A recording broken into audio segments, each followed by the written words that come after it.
No, bábovka, strašidelný štíček, potom se tak bál bábov. To je přece jasný, když se někdo jmenuje bábovka, tak se musí bát. Když se někdo jmenoval třeba Novák, tak to je pořád plný mluvím, ale bábovka bude vždycky. Bábovka, to já se jmenuji Strouhanka, to já si vždycky před Vánocema takhle vezmu tvrdý rohlík, dali mi ruky si vezmu rohlíka, ruky si vezmu Strouhaníka a začnu si strouhat plníte. To je jak unaveně se pušte mi to. Jo, děkuju.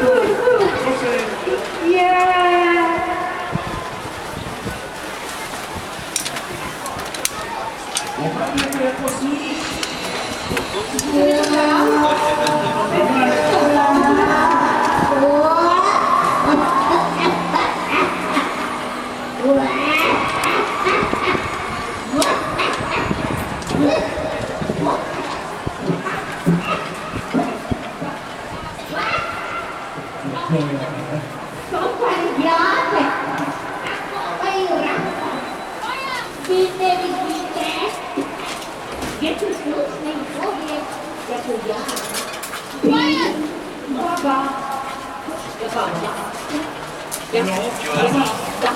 Dej mě. Смотри.